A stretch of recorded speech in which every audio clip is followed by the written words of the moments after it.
যিনি আমাদের একমাত্র প্রভু, যে আল্লাহ সুবহানাহু ওয়া তাআলা আমাদেরকে সৃষ্টি করেছেন দয়া করে, মেহেরবানি করে, তার জন্য আমাদের সকল ইবাদত নিবেদিত। আজকের আমার খুতবার আলোচ্য বিষয় হলো সিয়াসা। এটা আরবি, এর বাংলা হলো রাজনীতি, আর ইংরেজি হলো পলিটিক্স। এই বিষয়ের উপরে আমি জাতির উদ্দেশ্যে আজকের খুতবা প্রদান করছি, মুসলিম নর এবং নারীর উদ্দেশ্যে খুতবা প্রদান করছি। মহান আল্লাহ সুবহানাহু ওয়া তাআলা এত দয়ালু, তিনি আমাদেরকে সব কিছু দান করেছেন, যেগুলো আমাদের বেশি প্রয়োজন সেগুলো। আল্লাহ সুবহানাহু ওয়া তাআলা আমার উপরে, আপনার উপরে দায়িত্ব ঠিক মতো পালন করেছেন, কিন্তু দুঃখিত আমরা, ব্যথিত আমরা যে আল্লাহর যে সকল কাজ করার কথা, হুকুম পালন করার কথা, সেই সমস্ত কর্তব্য পালন আমরা করতে পারি। দেখেন, আল্লাহর দায়িত্ব হলো আমার দেখা, আল্লাহ চোখ দিয়েছেন। আল্লাহর দায়িত্ব হলো বান্দা শুনবে, আল্লাহ কান দিয়েছেন। আল্লাহর দায়িত্ব হলো মানুষ কথা বলবে, মুখ দিয়েছেন। খাদ্য খাবে, সেজন্য দাঁত দিয়েছেন। সারাদিন খাবে, আবার সেই খাবারটা হজম হয়ে পায়খানার সাথে বেরিয়ে যাবে, আল্লাহ সেই ব্যবস্থা করে দিয়েছেন। এখন বলবেন যে কানে শোনে না, চোখে দেখে না, অথবা যার দাঁত নেই, অথবা যে পঙ্গু, অটিস্টিক ইত্যাদি। কিন্তু আমাদের মনে রাখতে হবে, লক্ষ লক্ষ কোটি কোটি নিয়ামত রাজি, লক্ষ লক্ষ কোটি কোটি দান আল্লাহ সুবহানাহু ওয়া তাআলা আমাদেরকে তার বিনা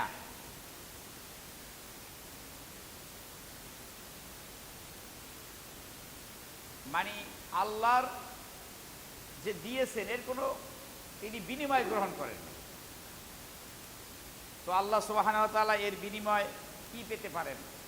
তিনি আমাদের ইবাদত পেতে পারেন, কিন্তু দুঃখজনক বিষয় হলো আমরা তার ইবাদত করি না।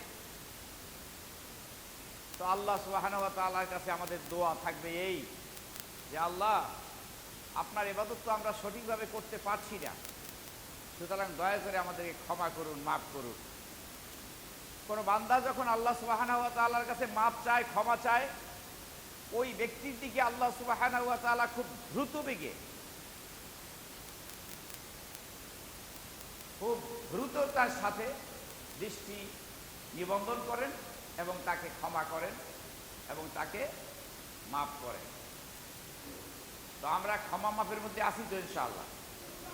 আমরা যারা ইবাদতবন্দি করি, আমরা আল্লাহর কাছে ক্ষমা চাইব, মাফ চাইব, আল্লাহ ক্ষমা করে দিবেন, এই আশাই আমাদের 100তে 100 থাকতে হবে। এরকম যদি হয় যে না, আল্লাহ মনে হয় মাফ করবেন না, এটা আপনার দুর্বলতা, আপনার কৃপণতা। আমরা মানুষ যেমন কাউকে ছাড় দেই না, ছাড়ি না, এক কাতে 100তে 100 আদায় করে ছেড়ে দেই, ক্ষমতা 100তে 100 প্রয়োগ করে ছেড়ে দেই। আল্লাহ সুবহানাহু ওয়া তাআলা আপনার মতো আমার মতো যদি হতেন, তাহলে আমাদের আর বেঁচে থাকার কোনো উপায় ছিল না। মুহূর্তের মধ্যে আমাদেরকে মেরে একদম জমিন উল্টিয়ে পাল্টিয়ে দিতেন, কিন্তু তিনি অনেক দয়ালু, মেহেরবান। আমি শুরুতে বলেছি সিয়াসা,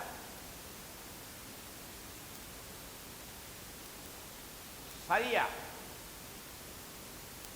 সিয়াসা ইসলাম, শারিয়া ইসলামী রাজনীতি।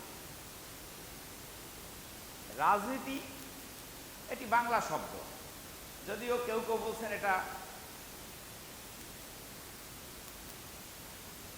পশ্চিমাদের বানানো একটি শব্দ, কিন্তু এটা বাংলা ভাষায় এত ব্যবহৃত হচ্ছে যে এটা বাংলাই হয়ে গেছে। ইংলিশে পলিটিক্স বলে, যে রাজনীতি করে তাকে পলিটিশিয়ান বলে। আর পলিটিক্সের সাথে একটা সায়েন্স শব্দ আছে, পলিটিক্যাল সায়েন্স। এই দুইটা শব্দ কি কোরআনে আছে না নাই? মানে আমাদের কথা হলো এই দুইটা শব্দ কোরআনে আছে, সায়েন্স সম্পর্কে আছে, পলিটিক্স সম্পর্কেও আছে। তো রাজনীতি হলো রাজগতি, রাজবুদ্ধি। এই রাজনীতি যদি প্রতিষ্ঠিত করতে হয়, কায়েম করতে হয়, তাহলে সর্বপ্রথম দরকার হলো জনগণের। সর্বপ্রথম একটা রাষ্ট্র, একটা রাজনীতি, একটি আইন প্রণয়নের জন্য সর্বপ্রথম দরকার হয় কি? জনগণের, জনসাধারণের দরকার। যেখানে জনগণ নাই, জনসাধারণ নাই, সেখানে কোনো রাষ্ট্র হতে পারে না। এটা হলো 1 নাম্বার শর্ত। 2 নাম্বার শর্ত হলো স্বাধীন একটা ভূখণ্ড থাকতে হবে। কেমন ভূখণ্ড? স্বাধীন, সার্বভৌম তো থাকতে হবে, যাতে অন্য কেউ এসে সেটাকে দখল করতে না পারে বা দখল না করে। যদিও এখন সারা বিশ্বে এটি এখন হচ্ছে। তাহলে কি দরকার? 1 নম্বরে হলো জনগণ, 2 নম্বরে হলো স্বাধীন ভূখণ্ড, 3 নম্বরে দরকার হলো কি? সরকার। কি দরকার? সরকার দরকার। সরকার মানে হলো ইমারত, আমির, আমির দরকার, রাষ্ট্রনায়কের দরকার। কিন্তু আমরা এখন তাদেরকে রাষ্ট্রনায়ক বলি না। আসলে আমির অর্থ, আমির অর্থই হলো যাকে অনুসরণ করা হয়। আর আমির কি অনুসরণ করবে? কোরআন এবং হাদিস। ইয়া আইয়ুহাল্লাযীনা আমানু আতিউল্লাহ ওয়া আতিউর রাসূল ওয়া উলিল আমরি মিনকুম। তোমরা আল্লাহ এবং তার রাসূলকে অনুসরণ করো, হে মহাবিশ্বাসীরা। আর কি করো? ওয়া উলিল আমরি মিনকুম। উলিল আমর যারা, যারা আমির হবে, এই আমির সাহেবগণ তারা কোরআন এবং হাদিসের ভিত্তিতে তারা পরিচালিত হবে। তখন তাদেরকে অনুসরণ করে। ফাইন তানাজাতুম ফি শাইইন ফারুদ্দুহু ইলাল্লাহি ওয়া রাসূল। যদি তোমাদের আমির নিয়ে কোনো সমস্যা হয়, তাহলে তোমরা আল্লাহ এবং তার রসুলের দিকে ফিরে যাও। তার মানে 2টা জিনিসই এখানে ইসলামী রাষ্ট্রে, রাজনীতিতে দরকার। একটা হলো আতিউল্লাহ, একটা হলো আতিউর রসুল। আর উলিল আমর এটা হলো 3rd পারসন, অর্থাৎ এটা দিয়ে যদি মতবিরোধ হয় তাহলে আল্লাহ এবং রসুলের দিকে ফিরে যেতে বলছে। এই উলিল আমরের কারণেই পরের শব্দগুলো আল্লাহ সুবহানাহু ওয়া তাআলা বলেছেন, উলিল আমরি মিনকুম ফাইন তানাজাতুম ফি শাইইন ফারুদ্দুহু ইলাল্লাহি ওয়া রাসূল ইন কুনতুম তুমিনুনা বিল্লাহি ওয়াল ইয়াউমিল আখির। তোমরা এই আমিরের আনুগত্য করতে যদি চাও, যে আল্লাহ এবং রসুলের উপরে যে আনুগত্য করে তার, যদি তোমরা বিশ্বাসী হও আল্লাহর উপরে এবং পরকালের উপরে, তা আল্লাহর উপরে বিশ্বাসী হতে হবে, আর পরকালের আখিরাতের উপরে বিশ্বাসী হতে হবে, আল ইয়াউমিল আখির। তাহলেই হবে পরিপূর্ণভাবে অনুসরণযোগ্য। সম্মানিত মুসলিম ভাইরা, এইবার স্বাধীন একটা ভূখণ্ড হলো, সরকার হলো, জনগণ হলো। এইবার কি হবে? লাগবে আইন প্রণয়ন লাগবে। বাংলা ভাষায় আইন প্রণয়ন, এটা হলো হুকুমাত, সিয়াসাতুল হুকুমিয়া। এই আইন লাগবে। তো আইন কি মানুষ করবে না আল্লাহ করবে? আল্লাহ সুবহানাহু ওয়া তাআলা করবে। এই রাষ্ট্রের কথা কি কোরআনে আছে না নাই? রাষ্ট্র নামে একটা সূরাই আছে, সূরাতুল মুলক। রাষ্ট্র নামে একটা সূরা আছে। আসলে এটাকে রাষ্ট্র না, রাষ্ট্র নাই। আরে ভাই, মুলক অর্থই তো রাষ্ট্র, রাজত্ব। এই রাজত্বের মালিক কে? তাবারাকাল্লাযী বিয়াদিহিল মুলক ওয়া হুয়া আলা কুল্লি শাইইন কাদির। এই রাজত্বের মালিক হলো কে? আল্লাহ। তিনি সকল ক্ষমতার উপরে, সকল ক্ষমতা তার উপরে, সকল ক্ষমতার মালিক তিনি। আর এই রাজত্ব তার হাতেই। কিন্তু আমরা ভুলে যাই, আমরা যদি রাজত্বের কিছু পাই তাহলে আর মানুষকে মানুষ বলে মনে করি না। এরপরে আইন, ইন্নাল হুকমু, এ তো একেবারে কোরআনের কয়েকটি আয়াত। তো আইন চলবে আল্লাহ সুবহানাহু ওয়া তাআলার ভূপৃষ্ঠ, এই জমিনকে আল্লাহ সৃষ্টি করেছেন। লিল্লাহি মা ফিস সামাওয়াতি ওয়া মা ফিল আরদ, আকাশ এবং জমিনে যা আছে, আকাশ এবং জমিন যা কিছু আছে সব কার জন্য? আপনাকে মাত্র একটু ক্ষমতা দিয়েছেন ভোগ করার জন্য। আপনাকে যে ক্ষমতা দিয়েছেন সেটা আপনি যে পরিচালনা করবেন সেটা আল্লাহ সুবহানাহু ওয়া তাআলার নির্দেশ মোতাবেক পরিচালনা করবেন। সেই হেতুই আপনি প্রতিনিধি, এই জমিনের প্রতিনিধি। এই যে খলিফা আসলো, ইন্নী জাইলুন ফিল আরদি খলিফা, প্রতিনিধি, জমিনের প্রতিনিধি, মানুষের প্রতিনিধি। তো আমরা আল্লাহ সুবহানাহু ওয়া তাআলা প্রতিনিধি করে বানিয়েছেন। আর আল্লাহ সুবহানাহু ওয়া তাআলা রসুল বলেছেন কুল্লুকুম রাইন ওয়া কুল্লুকুম মাসউলুন আন রাইয়াতিহি, তোমরা প্রত্যেকেই দায়িত্বশীল, প্রত্যেকেই তোমরা নেতা। এই যে নেতা, রাইন, রাইন রায় একটা, এর অর্থ আসলে রাখাল। রাখাল কি করে বলেন তো? রাখাল তার মেষ, বকরি, ছাগল, ভেড়া, গরু, মহিষ যা কিছু আছে সে কি করে? পরিচালনা করে। তো আমাদের মানুষকেও রাখাল হিসেবেই আল্লাহ সুবহানাহু ওয়া তাআলা এবং আল্লাহ রসুল ঠিক করছে যে আমরাও রাখাল। কারণ আমি যে ব্যক্তি, আমার অধীনস্থ কিছু লোক আছে, আছে না নাই? রাষ্ট্র থাকতে পারে, রাষ্ট্রের জনগণ থাকতে পারে, জেলার জনগণ থাকতে পারে, সমগ্র বিশ্বের মানুষ থাকতে পারে, একটা ইউনিয়নের থাকতে পারে, একটা গ্রামের থাকতে পারে, একটা মহল্লার থাকতে পারে, একটা ঘরের দায়িত্বশীল ব্যক্তি থাকতে পারে। তাহলে প্রত্যেকেই কিন্তু আমরা দায়িত্বশীল। সুতরাং এই দায়িত্ব যে পালন করতে হবে কি অনুপাতে?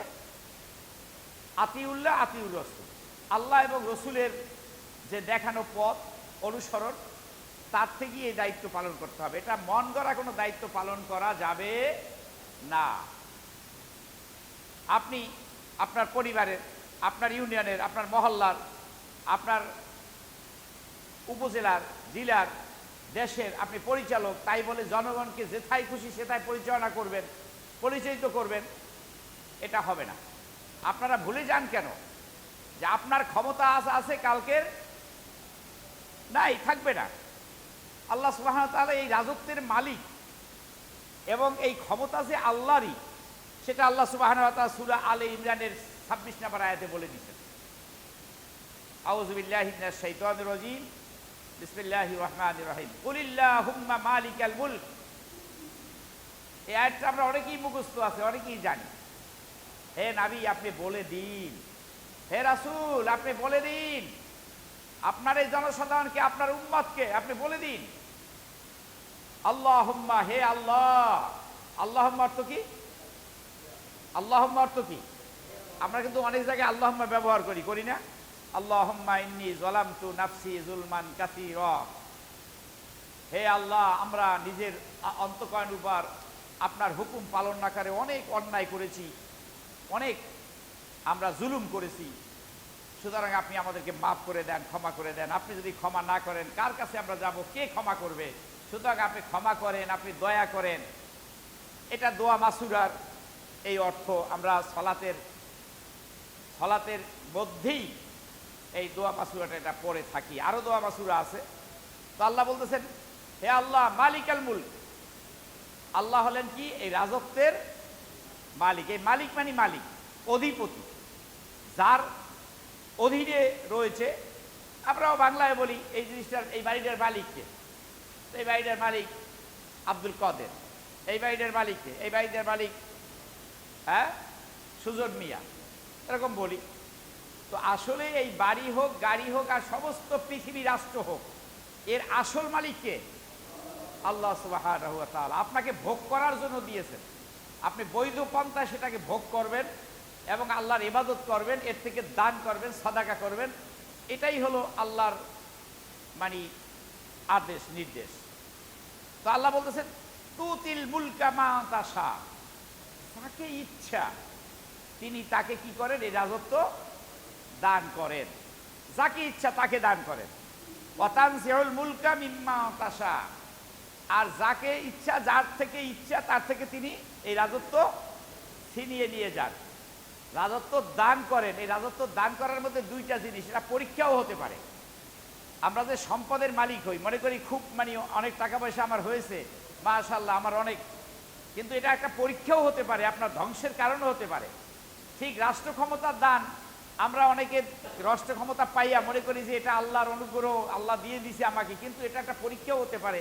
আপনি যদি সৎভাবে রাষ্ট্র পরিচালনা না করেন তাহলে আপনাকে এটা ছিনিয়ে নিবে এবং আল্লাহ সুবহানাহু ওয়া তাআলা আপনাকে দুনিয়ায় লাঞ্ছিত অপমানিত করবেন, আর কি করবেন, আখেরাতে তো লাঞ্ছনা অপমান রয়েই গেছে।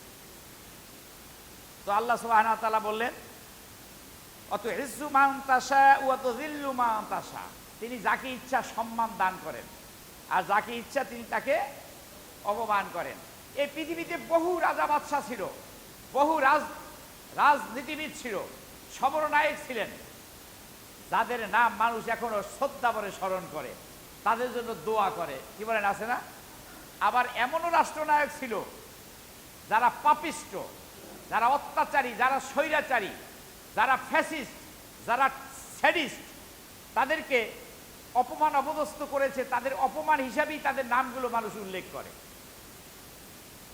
আল কোরআনুল কারীম তো আপনারা সবাই পড়েন। মুসা আলাইহিস সালাম, সে কে? একজন রসুল। মুসা, কোরআন যদি আপনি পাঠ করেন, মুসার নাম পড়েন, তাহলে কয়টা নেকি হবে? 40টা। কয়টা? আর কোরআন যদি পাঠ করেন, একজন স্বৈরাচারী শাসক ছিল ফেরাউন, সেটা কয়টা অক্ষর? ফেরাউন। তাহলে হা র আইন অ নুন, তাহলে 50টা নেকি হবে। ফেরাউনের নাম কোরআনে পড়লে কয়টা নেকি হয়?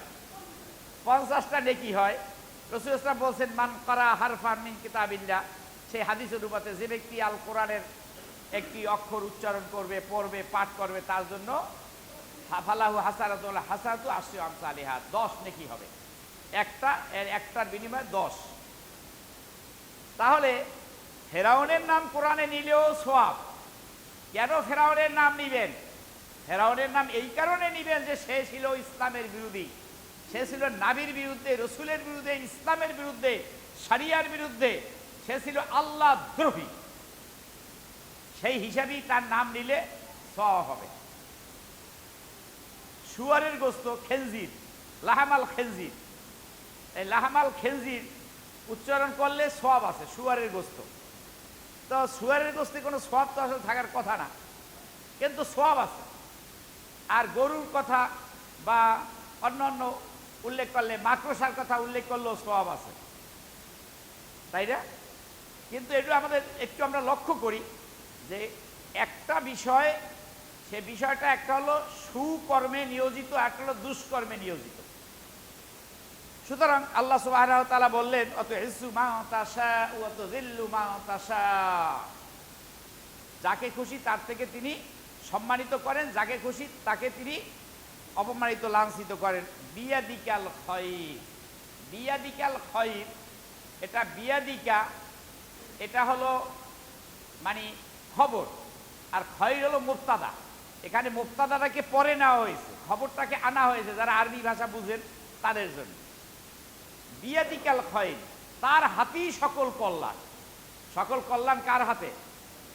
ভালো এবং মন্দ দুইটা সৃষ্টি করেছেন কে? দুইটাই আল্লাহ সৃষ্টি করেছেন, কিন্তু আল্লাহ এখানে কিন্তু খারাপের কথা উল্লেখ করেছেন। বিয়াদিকাল খায়র, কল্যাণ, সকল কল্যাণ কার হাতে? আল্লাহর হাতে। খারাপও আল্লাহর কাছে আছে, কিন্তু আল্লাহ এই মানুষকে খায়রিহি ওয়া শাররিহি মিনাল্লাহি তাআলা, ভালো এবং মন্দ যা হয় আল্লাহ সুবহানাহু ওয়া তাআলা দুইটাকে সৃষ্টি করেছেন, দুইটাই আল্লাহ সৃষ্টি করেছেন। কিন্তু এই যে খারাপ, কোনো মানুষ খারাপ হয়ে যাক, সেটা আল্লাহ সুবহানাহু ওয়া তাআলা চান এভাবে যে সে হেদায়েত গ্রহণ করুক, সে আল্লাহর আইন মেনে চলুক। এই আইন আল্লাহর হেদায়েত মেনে চললে সে খারাপ হবে না। যদি খারাপ হয় তাহলে সেটা তার লাস্ট নতিজা।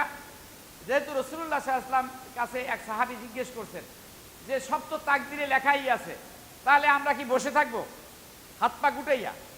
আল্লাহ রাসূল সাল্লাল্লাহু আলাইহি ওয়াসাল্লাম বলেছেন যে না, ওয়ামালু, তোমরা আমল করতে থাকো, আমল করে যাও, তোমরা আমল করে যাও, আমল করে যাও, হাত পা গুটিয়ে বসে থাকো না।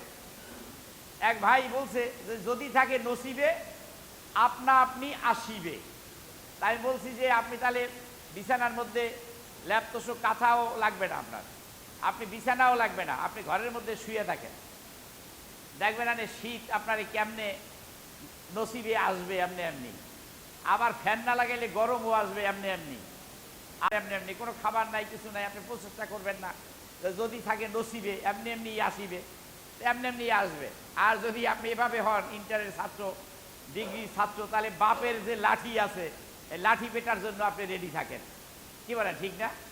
নসিবে তাহলে আসবে, কি আসবে? লাঠি পেটা। আর আপনি যদি স্কুলে যান, কলেজে যান, ভালো লেখাপড়া করেন, ভালো রেজাল্ট করেন, তাহলে আপনি ভালো চাকরি করবেন, সৎ জীবনযাপন করবেন, আপনি টাকা পয়সা আয় রোজগার করতে পারবেন।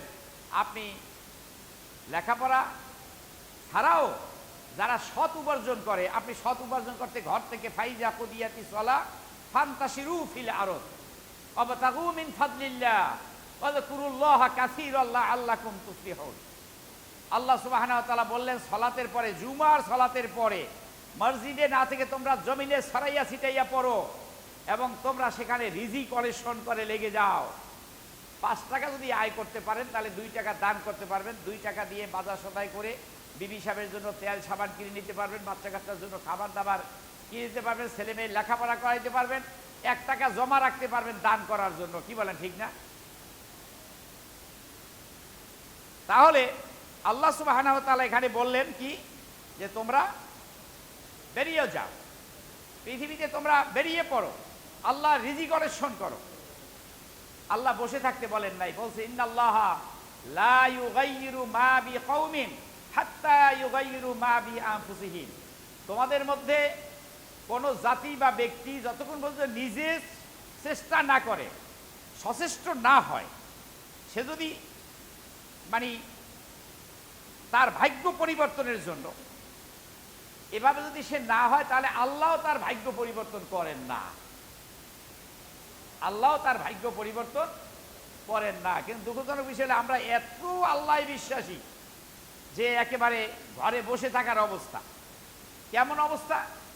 যে এক টিচার বললেন কয়েকটা ছেলে মেয়েকে, তোমাদের মধ্যে কে আলিশ, মানে আলসা, আলসা লেজি কে তোমাদের মধ্যে? হাত উঠাও তো। তারপরে একজনে হাত এই রকমের আস্তে আস্তে উঠায়, আর একজনের তাড়াতাড়ি উঠেছে, আর একজনের হাতই উঠায় নাই। এখন বললে তুমি আস্তে আস্তে কেন? কয় আমার হাত উঠাইতে ইচ্ছা করে না, মানে সে আলিশ, এই জন্য সে আস্তে আস্তে উঠেছে। আর একজন তাড়াতাড়ি উঠেছে, বলে না আমি অত আলিশা না, এই জন্য একটু আগে উঠেছে। আর একজনের হাতই উঠায় নাই। তুমি হাত উঠাও নাই কেন? কয় আমি হাত উঠাইতেই মনেই চায় না। তাহলে তো আমি ঘোষণা করছিলাম, টিচার বলতেছে ছাত্রছাত্রী, তোমাদের ঘোষণা করছিলাম একটা পুরস্কার দেব তোমাদেরকে। তার পুরস্কারটা কে পাবে বলেন তো? যে হাত উঠায় নাই সে। আর বলতেছে আসো এই পুরস্কারটা নিয়ে যাও। না আমার ওখানে যাইয়ে আমি আনতে পারবো না। বুঝেছেন তো না বুঝেন না? এই হলো আমাদের মুসলিম জাতির অবস্থা। যে মুসলিম জাতি ছিল সিংহ শাবক, যে মুসলিম জাতি ছিল বাঘের বাচ্চা। আমি বাঘের বাচ্চা মানে পশুর বাচ্চা বলছি না আপনাদেরকে, মানে এটা বাংলা ভাষায় বাগদারা হিসাবে ব্যবহার হয়। যে সাহসী, বাঘ যেমন সাহসী, সিংহ যেমন সাহসী, সিংহ শাবক যেমন সাহসী, এই মুসলিম জাতি একজন সাহসী উম্মাহ হবে। তার মন মস্তিষ্ক থাকবে বিজয়ের বেশে, সে পরাজয়ের বেশে থাকবে না। কিন্তু আমরা পরাজয়ের বেশে থাকতেই বেশি পছন্দ করি। সম্মানিত মুসলিম ভাইরা, একটি আমাদের রাষ্ট্রবিজ্ঞান সম্পর্কে এক ম্যাডাম পড়াইতেন, তার একটা কথা উদ্ধৃত করেছি আমি এখানে। এটা কোরআন হাদিসের কথা না, তিনি রাজনীতি কাকে বলে বুঝাইয়ে দিয়েছেন। কেমনে বুঝাইছেন তিনি? তিনি বললেন, তার ছেলে জিজ্ঞেস করছে, ভালো করে লক্ষ্য করেন আপনারা, খুব সুন্দর একটা উদাহরণ, এক্সাম্পল আপনাদের জাতির জন্য, একটা জাতির জন্য খুব খুব উন্নত মানের একটা যুক্তি, উদাহরণ। ছেলে জিজ্ঞেস করছে বাবাকে, বাবা রাজনীতি কাকে বলে? আজকে খোদবা হয়েছে যেহেতু রাজনীতি, রাজনীতি কাকে বলে? বাবা বলতেছে রাজনীতি বলে কাকে শুনবা? বলে হ্যাঁ। ছেলেকে বলতেছে শোনো, আমি হলাম পুঁজিপতি। পুঁজি মানে কি? আমি আয় উপার্জন করে টাকা পয়সা সরবরাহ করি। বলে হ্যাঁ, ভালো কথা। আর তোমার মা হলো সরকার। কেমনে সরকার হলো? সে খরচ করে, কোথায় কি লাগবে তার কাছে বেতন পেয়ে দেই, সে সব খরচ করে, তা সে হলো কি সরকার। তা জিজ্ঞেস করছে তাহলে আমি কি? তো বলতেছে তুমি হইলা প্রজা, জনগণ। তাহলে কাজের বেডি কি? কাজের মহিলা আছে না? তো সে হলো নির্যাতিত শ্রমিক, সে হলো শ্রমিক। তাহলে আমার ছোট ভাই যে পেয়াপা করে কান্দে 2-3 মাস বয়স, সে কি? তা বলতেছে সে হলো ভবিষ্যৎ প্রজন্ম। সে কি? ভবিষ্যৎ প্রজন্ম। এখন ছেলেকে বাবা বুঝাইছে রাজনীতি কাকে বলে, কিছু বুঝুক আর না বুঝুক, সে ঘুমাইছে। মা, বাবা, ছোট ভাই, যেটা বাচ্চা, কাজের বেডি, সবাই ঘুমাইছে। আমি আগেই বলছি এটা কোরআন হাদিসের কোনো দৃষ্টান্ত না। ঘুমানোর পরে ছোট ভাইটা পেপা করে কাঁদতে উঠছে। এখন এই যে ছেলেটা বড়, সে জাগনা পেয়েছে আগে, জাগনা পেয়েই গেছে যে কাঁদে কেন দেখি। তো যাইয়ে দেখে সে কাঁদতেছে, পায়খানা পেশাব করিয়া একেবারে মানে বিছনা মাইকে ফেলছে। এখন পায়খানা পেশাব করলে যতই ছোট বাচ্চা হোক তা তো অস্বস্তি লাগে, কি বলে ঠিক না? সে পায়খানার মধ্যে হাবুডুবু খাচ্ছে। তো বলতেছে ও আচ্ছা, তাহলে মাকে যাই ডাক দেই। তো মাকে যাই ডাক দিয়েছে, যাই দেখে মা নাক ডাইয়ে ঘুমাইতেছে। ও ছোট ভাই হলো কি ভবিষ্যৎ প্রজন্ম, সে নোংরা পরিবেশে আছে। মায়ের কাছে গেছে সরকার, সরকার কি করতেছে? নাক ডেকে ঘুমাচ্ছে। বুঝছেন না বোঝেন নাই? সরকার কি করতেছে? নাক ডেকে ঘুমাচ্ছে। এইবার গেছে পুঁজিপতির দ্বারে। পুঁজিপতি কে? কি আপনার গল্প শুনতেছেন তো? বাবা। বাবার কাছে গেছে, যাইয়ে দেখে বাবা কি করছে? বাবা সিটে নাই, বাবা সিটে নাই, বিছানায় নাই। খুঁজতে খুঁজতে গেছে, যাইয়ে দেখে যে কাজের বেডি যে ঘরে ঘুমাইছে বাবা সেখানে। তা বললো এই পুঁজিপতির অবস্থা। আর কাজের মহিলা হলো কি শ্রমিক, এই শ্রমিকের উপর নির্যাতন চলছে। এইবার আমার বুঝের রাজনীতি কাকে বলে বুঝেছি। ওই ছেলে জনগণ, ছেলেটা কি জনগণ, সে যাইয়ে ঘুমাইয়া পড়লো। সকালবেলা বাবাকে বলল, বাবা আপনি যে কালকের আমাকে রাজনীতি বুঝাইলেন, আজকের রাতে আমি বুঝছি যে রাজনীতি কাকে বলে। রাজনীতি ওটাকেই বলে, পুঁজিপতি পুঁজি দেয় আর সরকার নাক ডেকে ঘুমায়, জনগণ নিষ্পেষিত হয়, শ্রমিক নিষ্পেষিত হয়, আর ভবিষ্যৎ প্রজন্ম ময়লা আবর্জনা নোংরায় বসবাস করে। এই হলো রাজনীতি। আমাদের দেশে যারা রাষ্ট্রনায়ক রাজনীতি, তাদের অনেকগুলো ইংলিশে বলে কি অ্যাডজেক্টিভ, ইংলিশে বলে অ্যাডজেক্টিভ, আর আরবিতে বলে কি সিফাত। সিফাত বলে মানে দোষ সেটাও সিফাত, আর গুণ সেটাও সিফাত। ইংলিশে যেমন ছেলেটি ভালো, এটা ভালো, কিন্তু ছেলেটি চোর, এটাও অ্যাডজেক্টিভ। কি বলেন? থিপ, এটা অ্যাডজেক্টিভ। তো এখন বিষয় হলো যে রাজনীতিবিদ যারা এদেশে, তারা কি বলেন তো? এক নম্বরে হলো মিথ্যুক, মিথ্যাবাদী। রাজনীতিবিদদের কিছু গুণের কথা বলতেছি, অ্যাডজেক্টিভ যেহেতু দোষ গুণ বলে সেই হিসেবে গুণ বলতেছি। কারণ দোষ বললে তো আপনাদের সমাজে আপনারা অনেক হোমরা সোমরা রাজনীতিবিদ আছেন, পরে খতিব সাহেবকে পিটুনিও দিতে পারেন, সেই ভয়ই তার গুণের কথাই বলতেছি। এক নম্বর হচ্ছে মিথ্যাবাদী, মিথ্যুক। কারণ মিথ্যা কথা বলা ছাড়া সে কোনো রাজনীতি করতে পারে না। এই হলো তার অভ্যাস। 2 নম্বরে হলো চাঁদাবাজ। চাঁদাবাজ যারা চাঁদাবাজি করে তাদের মূলে হলো এই রাজনীতিবিদ। কি বলেন, এটা সত্য না মিথ্যা বলছি আমি? অথবা চাঁদাবাজের সহায়ক। 3 নম্বরে যে গুণ তার, সেটা হলো সে অসৎ চরিত্রের অধিকারী। 4 নাম্বার হলো চোর। 5 নাম্বার হলো মাদকাসক্ত অথবা মাদক ব্যবসার সাথে, সিন্ডিকেটের সাথে তার কালেকশন। 5 নাম্বার হলো বিশ্বাস ভঙ্গকারী। 6 নাম্বারে সমাজে দাঙ্গা লাগিয়ে ফায়দা হাসিলকারী। কি বলেন, এগুলো আছে না নাই? এগুলো আছে। এগুলো সব কোরআনে আছে, হাদিসে আছে। প্রত্যেকটা ধরে ধরে যদি আমি বলি, তাই এক একটা বিষয় বললেই 1-2 দিন খুতবায় লাগবে। সমাজে দাঙ্গা লাগাইয়ে কি করে বলেন তো? সালিশ করে। তার দলের হোক আর বিরোধী দলের হোক, ফয়সালা যাবে তার দলের দিকে, কিন্তু তার দলকেও সে ছেড়ে দিবে না। সেখান থেকেও কি খাবে? কথা বলেন না কেন? মাল পানি খাবে, চাঁদা খাবে, টাকা পয়সা খাবে। আপনারা বোধহয় এই নাম শোনেন নাই নাকি? কোনোদিন শুনছেন আপনারা? আচ্ছা। তারপরে হলো ভাগ বটোয়ারার মধ্যে তার একটা অংশ থাকতেই হবে। তার রাজত্বের মধ্যে, তার ইউনিয়নের মধ্যে, তার কাউন্সিলরের মধ্যে, তার উপজেলার মধ্যে, তার থানার মধ্যে, তার জেলার মধ্যে, তার এরিয়ার মধ্যে, তার দেশের মধ্যে যা কিছু হোক, যা আয় হবে, তার একটা অংশ তাকে দিতেই হবে। কি আছে না না এই ধরনের লোক? আছে।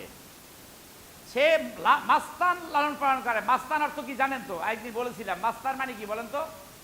মাস্তান নাস্তাইনু ইয়াকা নাবুদু ওয়া ইয়াকা নাস্তাইন। আমরা একমাত্র তোমারই ইবাদত করি, তোমার কাছে সাহায্য চাই। মাস্তান শব্দের অর্থ হলো সাহায্যকৃত, সাহায্যকারী। শব্দটা কিন্তু ভালো, তার কাছে মানুষ সাহায্য পাবে। কিন্তু অসৎ লোক সাহায্য তাকে করার মাধ্যমে তাকে মাস্তান বানিয়েছে। বুঝছেন না বোঝেন নাই? গডফাদার যে বলা হয়, ক্যাডার, চাঁদাবাজ ক্যাডার বলা হয়। এগুলো কিন্তু এই ক্যাডার, গডফাদার, এগুলো ভালো অর্থ। আমাকে আমেরিকায় এক লোক জিজ্ঞেস করছিল, হু আর ইউ? আমাকে বলছে, আমি বলছি I am godfather in Bangladesh. Godfather? হ্যাঁ, what is means of godfather? মানে সে গডফাদার শুনে আতঙ্কিত। আমি তাকে বললাম, আপনি আতঙ্কিত হচ্ছেন কেন? গডফাদার মানি হলো, এর অর্থ হলো কোনো চাঁদাবাজ নয়। এটাকে চাঁদাবাজ, সিন্ডিকেট চক্র, অসৎ লোককে বোঝানো হয়। কিন্তু আসলে গডফাদার হলো, এটা ধর্মীয় যে নেতা থাকবে তাকে বলা হয় গডফাদার। এটা বলা হয় ইংলিশে গডফাদার বলা হয়, যাকে ধর্মীয় নেতা বলা হয়। তখন বলে ইয়েস ইয়েস, থ্যাংক ইউ। সে আমাকে থ্যাংক ইউ দিল। সম্মানিত মুসলিম ভাইরা, মাস্তান লালন পালনকারী, ভোগবিলাসী, অত্যন্ত ভোগবিলাসী। কেমনে ভোগবিলাস করে জানেন তো? বাড়ি কয়টা দরকার বলেন তো? 1টা, 2টা, 3টা, 4টা, 5টা, 6টা, 10টা, 15টা, 20টা, 100টা, 360টা বাড়ি ভূমি মন্ত্রীর পাওয়া গেছে। সে বাড়িগুলা কোথায়? আমেরিকা। সে বাড়িগুলা কোথায়? আমেরিকা। 360-64টা বাড়ি তার। এতে তো এক রাত করেও বছরে করতে পারবে না। কিন্তু বাংলাদেশের জনগণের টাকা, গরিব মেহনতি মানুষের টাকা, ধর্মগুরু টাকা, মাদ্রাসার টাকা, রিক্সাওয়ালার টাকা, ভ্যান গাড়িতে তরকারি বেছে আমার ভাইয়ের ঘামের টাকা, সেখান থেকে চাঁদাবাজি করে সেই টাকা সে নিয়ে কুক্ষিগত করে তারপরে সেই বিদেশে বাড়িগাড়ি করেছে। এটা বিদেশি লোকই খাবে, আর এদেশের লোক খাইল না। বাংলাদেশে যদি 360টা থাকতো আমি তার ধন্যবাদ জানাইতাম। কারণ বাংলাদেশে 360টা বাড়ি করলে এর সিমেন্ট কাজ করছে আমার মুসলিম ভাই, এর রডের কাজ করছে মুসলিম ভাই, গ্রিলের কাজ করছে মুসলিম ভাই। টাকাটা কোথায় রয়েছে বলেন তো? কোথায় রয়েছে? দেশেই রয়েছে। অসৎভাবে নিলেও দেশেই রয়েছে, কিন্তু এখন বিদেশে টাকাটা পাচার হয়ে গেছে। কি উপকার হলো আমার জাতি? এই হলো রাজনীতিবিদদের মানে গুণ। আর একটা গুণ কি? সে অশিক্ষিত বেশি সংখ্যক, মূর্খ। সর্বশেষ যে গুণটা রয়েছে সেটা হলো সে বেদিন। কি বলেন তো? বেদিন, যার মধ্যে দিন নাই। সে হলো মোশরেক, কাফের, সে হলো সুযোগ সুবিধাবাদ। এই সমস্ত লোকের অধিকারীরা রাজনীতি করে বিদায় রাজনীতিকে আমরা হারাম ঘোষণা করছিলাম। আলেমরা কি করছে বলেন তো? বলছে যে রাজনীতি করা হারাম। কি বলে, এটা সত্য না মিথ্যা বললাম? বাংলাদেশে বলেছে যে রাজনীতি করা, ভারতীয় মহাদেশে এক ধরনের আলেমরা বলছে রাজনীতি করা হারাম। তারা হারাম যে বলেছে, এটা কেন বলেছে? যে রাজনীতি যারা করে এই গুণগুলো, ধানাই পানাইগুলো থাকে, কাজে এগুলো কোনো মুসলমান করতে পারে না। এটা এক দৃষ্টিতে ঠিক আছে, কিন্তু আর এক দৃষ্টিতে ঠিক নাই। কেন ঠিক নাই? কারণ এখানে যারা চাঁদাবাজ, মিথ্যাবাদী, সিন্ডিকেট, অসৎ, চোর, মাদক মাদক ভক্ষণকারী, মাদক চোরাচালানে বিশ্বাসী, বিশ্বাস ভঙ্গকারী, দাঙ্গা লাগিয়ে সুবিধা ভোগকারী, সালিসিতে ফায়দা হাসিলকারী, এই সমস্ত লোকদের হাতে আপনি কেন ক্ষমতা ছেড়ে দিয়েছেন? এই বেদিনদের হাতে আপনি কেন ক্ষমতা ছেড়ে দিয়েছেন? আপনি মসজিদের ইমাম, আপনাকে সবাই সালাম দেয়, আপনাকে স্বচ্ছ সাদা মনের মানুষ মনে করে, আপনি কেন তাকে সরিয়ে দিয়ে তারপরে সেখানে আপনি অধিষ্ঠিত হলেন না? এখন যদি সেখানে কেউ যেতে চায়, এইটা হলো অষ্টম আশ্চর্যের একটা বিষয়। সপ্ত আশ্চর্য আছে তো, আছে না? পৃথিবীতে 7টা আশ্চর্যের জিনিস আছে না নাই? অষ্টম আশ্চর্যের বিষয় হলো হুজুর রাজনীতি করে। হুজুর কি করে? আচ্ছা বলেন তো, রাজনীতি মানে কি বলেন তো? আবার এটা অনেকে গালিও দেয়, আমার সাথে বেটা রাজনীতি খেলাইতে আসছোস, আমার সাথে রাজনীতি করস, আমাকে রাজনীতি বুঝাইতে চাস, মানে খারাপ অর্থে। অথচ রাজনীতি শব্দের অর্থ কি? রাজনীতি রাজার নীতি না, ভুল বলেছেন। এই যে অনেকে বলেছে ঠিক মতো, এটা হলো রাজনীতি সবচেয়ে বড় নীতি। রাজপথ মানে কি? রাজার পথ। রাজনীতি যদি রাজার নীতি হয়, রাজপথ মানে কি? রাজার পথ। রাজমিস্ত্রি কি সব রাজার মিস্ত্রি? রাজহাঁস মানে কি? রাজার হাঁস। কথা বলেন না কেন? না, রাজনীতি হলো সবচেয়ে বড় নীতি। রাজহাঁস যেমন হাঁসের মধ্যে সবচেয়ে বড় যেটা, যে রাজা, সে হয় রাজহাঁস। পথের মধ্যে সেটা সবচেয়ে বড়, সেটাকে কি বলে? রাজপথ বলে। মিস্ত্রির মধ্যে সবচেয়ে বড় মিস্ত্রি বোধহয় এই যে টিনের ঘর করে, সে কে? রাজ। ইমারত করে, বিল্ডিং করে, 20 তলা 30 তলা বিল্ডিং করে, এ হলো রাজমিস্ত্রি। মানে রাজার মিস্ত্রি না, সবচেয়ে বড় মিস্ত্রি। তাই নীতির মধ্যে সবচেয়ে বড় নীতি যেটা, সেটা হলো কি? তাহলে কোরআনে বুঝি এই বড় নীতি নাই? কোরআনে কি বড় নীতি নাই? এই বড় নীতি কোরআনে আছে। সবচেয়ে বড় নীতি, সবচেয়ে বড় রাজনীতি কোরআনে রয়েছে। কিন্তু আজকের এক শ্রেণীর ওলামায়ে কেরাম এই জকি ঝামেলা না নিয়ে এরা স্বচ্ছ থাকতে চায়। আবার এক শ্রেণীর লোক মানে কি বলে, আপনি বলে গণতন্ত্র হারাম বলে, এদেরই আবার সাহায্যকারী, সহায়ক হিসাবে হয়। কেন হয়? হ্যাঁ, গণতন্ত্র হারাম, কিন্তু গণতন্ত্র দুইটা আছে। একটা হলো আমেরিকা থেকে আসছে পাচার হয়ে, বেদিনের থেকে গণতন্ত্র, আর একটা হলো ইসলামী গণতন্ত্র। দেখেন কোরআনের আয়াত দেখেন, আল্লাহ সুবহানাহু ওয়া তাআলা সূরা নিসার 85 নম্বর আয়াতে কি বলেছেন? আল্লাহ সুবহানাহু ওয়া তাআলা বলেছেন, মাইয়াশফা শাফাআতান হাসানাতান, যে ব্যক্তি কোনো সুপারিশ করলো, ভালো ভালো কাজে সুপারিশ। এখন এখানে কয়জন লোক আছে বলেন তো? 200 লোক আছে, 500 লোক আছে, 1000 লোক আছে, সহজে নেওয়া যায়। কিন্তু যদি লোক থাকে 1 লাখ, কথা বলেন না কেন, তখন কি হাত উঠাইয়ে কি সমর্থন নেওয়া যাবে? তখন কি লাগবে বলেন তো? তখন সিরকুট লাগবে। হ্যাঁ, আপনি কার পক্ষে দেন? এটা হলো মশওয়ারা, এটা একটা ভালোর পক্ষে। ইয়াকুন লাহু নাসিবুম মিনহা, এই ভালো লোকের পক্ষে যদি আপনি থাকেন, আর যে কিছু গুণের কথা বললাম রাজনীতিবিদ, তার পক্ষে থাকেন, তাই দুইটা কি সমান? দুইটা কি সমান? এই জন্য আমাদের সমাজের ইমামদেরকে, ইসলামী ধর্মে যারা বিশুদ্ধ, যারা দাবি করেন, তাদেরকে এগিয়ে আসতে হবে। আমি বিশ্ববিদ্যালয়ের লাইফে দেখেছি ভালো ছাত্ররা, তারা চায় হলের ডাইনিংয়ে কোনো চাঁদাবাজি না হোক, কেউ মাগনা ফ্রি যাতে না খাইতে পারে, কেউ যাতে এলাকায় চাঁদাবাজি করতে না পারে, সেই জন্য তারা নির্বাচনে দাঁড়িয়েছে। এমন সৎ ছেলে আছে। আচ্ছা, এই সৎ ছেলেকে কে সাপোর্ট করবে বলেন তো? যে নামাজি সাপোর্ট করবে না করবে না? যে নামাজি সাপোর্ট করার, সে কি করে জানেন? ওই সাপোর্ট করার দিন এখান থেকে পালাইয়ে জায়গা।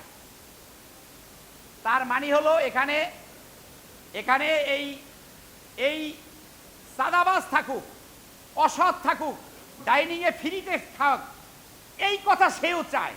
কারণ সে থাকলে তো এখানে ওই লোক হতে পারে না। যে লোক চায় যে না এখানে চাঁদাবাজি চলবে না, সিন্ডিকেট চলবে না, কোনো ছাত্রীর উপর অত্যাচার চলবে না, আবরার ফাহাদের মতো কাউকে জীবন দিতে হবে না, এ ধরনের লোকও আছে।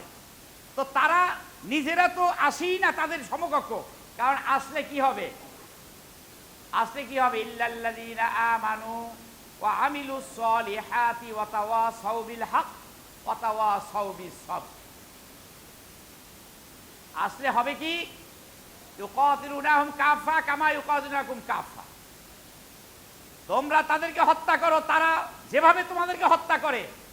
তোমাদের ইসলামী আইন যেমন মুছে দিতে চায়, চাঁদাবাজিকে কায়েম করতে চায়, বাটপারি বদমাশি কায়েম করতে চায়, তাদের বিরুদ্ধে তোমরা যুদ্ধ করো। এখানে যুদ্ধ মানে কি?